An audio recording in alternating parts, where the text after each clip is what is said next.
ایک بار پھر میں آپ کو اس یوٹیوب چینل میں خوش آمدید کہتا ہوں۔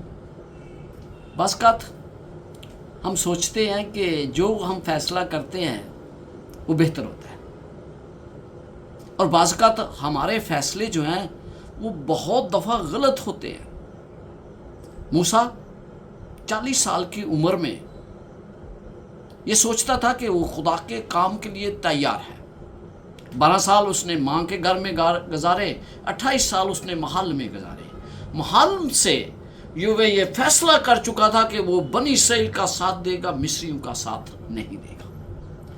اس کا ثبوت اس نے ایک بچے کو مار کر دیا، اور اس نے خدا کو یہ پیغام دے دیا کہ میں بنی اسرائیل کو آزاد کروانے کے لیے تیار ہوں، لیکن وہ تیار نہیں تھا۔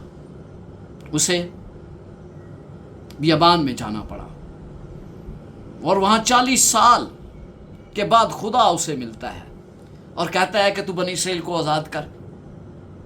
کہتا نہیں، میں آزاد نہیں کروا سکتا۔ 40 سال پہلے وہ خدا سے کیا کہہ رہا تھا کہ میں تیار ہوں۔ اب 80 سال کا ہو گیا، خداوند اس کو بلاتا ہے، لیکن وہ کہتا ہے کہ میں تیار نہیں ہوں خداوند، میں یہ کام نہیں کر سکتا۔ بس کتنی بار آپ یہ سوچتے ہیں کہ آپ یہ کام کر سکتے ہیں، لیکن شاید آپ تیار نہیں ہیں۔ خدا کا ایک وقت ہے، خدا کے ہاتھ سے نعمت لینا اور اس کے وقت میں لینا، یہی سب سے عظیم بات ہے۔ خدا سے تحفہ لیجئے، لیکن خدا کے وقت میں اس سے تحفہ لیں۔ اپنی کوششوں سے مت کچھ بھی کرنے کی کوشش کریں، یا غیر قانونی طور پر کوئی بھی چیز حاصل کرنے کی کوشش مت کریں۔ موسیٰ نے قانون کو اپنے ہاتھ میں لیا اور اس نے سوچا کہ میں تیار ہوں، لیکن خدا نے کہا تو تیار نہیں ہے۔ 80 سال کے بعد کیا ہے؟ خدا کہہ رہا ہے کہ تو تیار ہے، لیکن وہ کہہ رہا ہے کہ میں تیار نہیں ہوں۔ خدا نے کہا تو بنی اسرائیل کو نکال وہاں سے۔ 40 سال پہلے وہ بہت کچھ تھا، فرعون کے محل میں رہتا تھا۔ اب 40 سال کے بعد کیا ہوا؟ وہ کہتا ہے، پہلا بہانہ کیا لگاتا ہے کہ خداوند میں کون ہوں۔ کیا خدا نے اسے بتایا کہ تو کون ہے؟ نہیں، خدا نے اس کو بتایا کہ میں کون ہوں، میں تیرے ساتھ ہوں گا۔ ہر بہانہ جو اس نے لگایا اس کے ساتھ خدا نے اس کو ایک وعدہ دیا۔ پہلا بہانہ کیا تھا؟ میں کون ہوں۔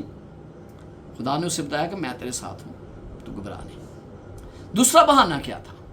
دوسرا بہانہ کہ تو کون ہے، میں انہیں جا کر کیا بتاؤں، مصریوں کے دیوتاؤں کے نام ہیں۔ تو خدا نے کہا کہ میں جو ہوں سو ہوں، مطلب یہ کہ میں ہر جگہ موجود ہوں، میں قادر مطلق ہوں، میں ہر چیز مہیا کرنے والا ہوں۔ اس کا تیسرا بہانہ کیا تھا؟ تیسرا بہانہ یہ تھا کہ خداوند وہ میری بات کو نہیں سنیں گے، وہ میری بات کو سننے کے لیے تیار نہیں ہے، وہ میری بات کو ہرگز یقین نہیں کریں گے۔ 4 باب میں لکھتا ہے جب موسیٰ نے جواب دیا، لیکن وہ میرا یقین نہیں کریں گے، نہ میری بات سنیں گے، وہ کہیں گے خداوند تجھے دکھائی نہیں دیا۔ تو خداوند نے اس کو معجزات دیے۔ اس میں پہلا معجزہ کیا تھا؟ اس نے کہا لاٹھی نیچے پھینک۔ جب اس نے لاٹھی نیچے پھینکی تو کیا ہوا؟ وہ سانپ بن گئی۔ خدا نے کہا اسے دم سے پکڑ۔ سانپ کو اکثر کہاں سے پکڑا جاتا ہے؟ اب سمجھدار لوگ ہیں، سپیرے سانپ کو کہاں سے پکڑتے ہیں؟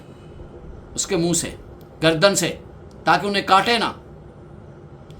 خدا اسے بتانا چاہ رہا تھا کہ تو جتنی مرضی زہریلی چیز ہو، جب تو اس کو ہاتھ لگائے گا تو میں تیرے ساتھ ہوں گا۔ دوسرا، خدا نے اس کو کہا کہ اپنا ہاتھ اپنی بغل میں ڈال۔ اس نے ڈالا تو وہ کوڑ بن گیا، باہر نکالا تو وہ کوڑ تھا۔ خدا نے کہا دوبارہ نیچے اندر رکھ، دوبارہ نکالا تو بالکل ٹھیک تھا۔ کیا خدا نے اس سے ایک پیغام دیا؟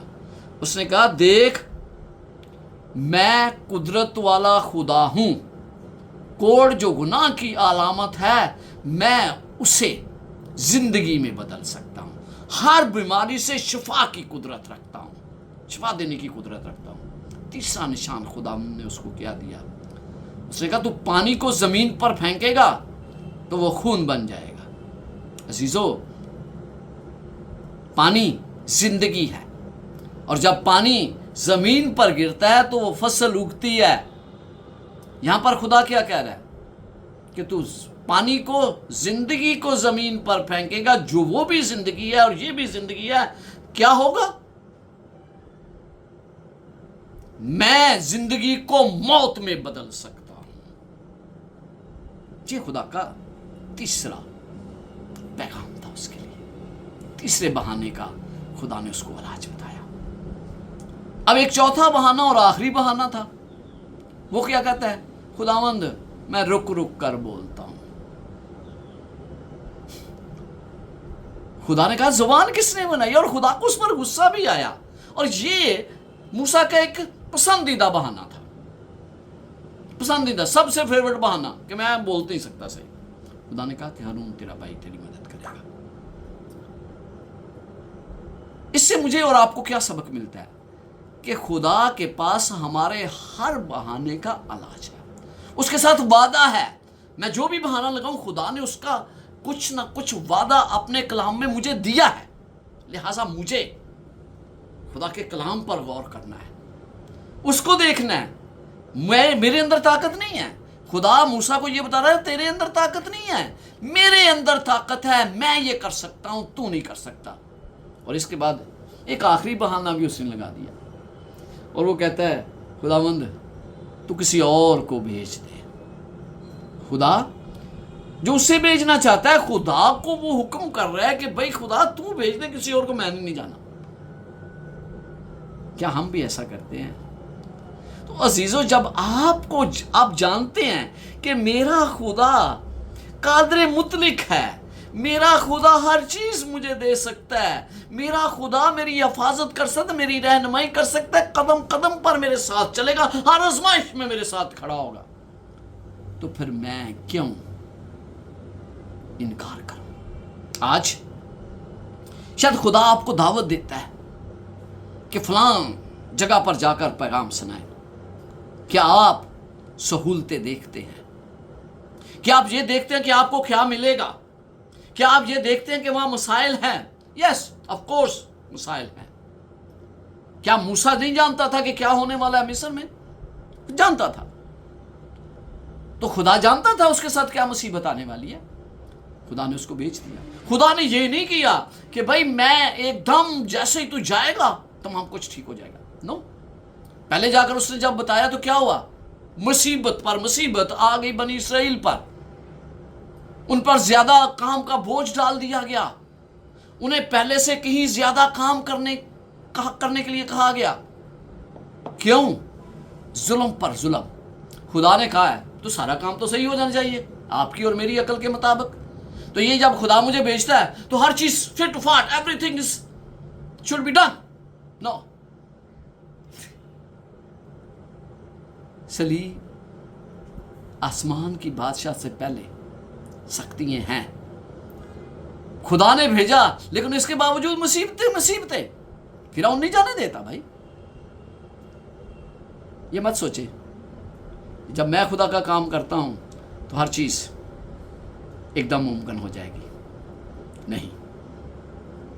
یہ راستہ کانٹوں بڑا راستہ ہے، اس کا چناؤ کرنا ہر کسی کے بس کی بات نہیں ہے۔ آپ اگر ایک پاسٹر ہیں تو اس بات کو سوچیں کہ یہ راستہ کتنا مشکل ہے۔ اگر آپ ایک کارگزار ہیں، خدا کے لیے کام کرتے ہیں، تو پھر سوچیں کہ یہ راستہ کتنا مشکل اور کٹھن ہے۔ اس راستے پر چلنا ہر کسی کے بس کی بات نہیں ہے۔ تو اگر خدا کی بلاہٹ آپ کے پاس ہے تو پھر بہانے مت لگائیں۔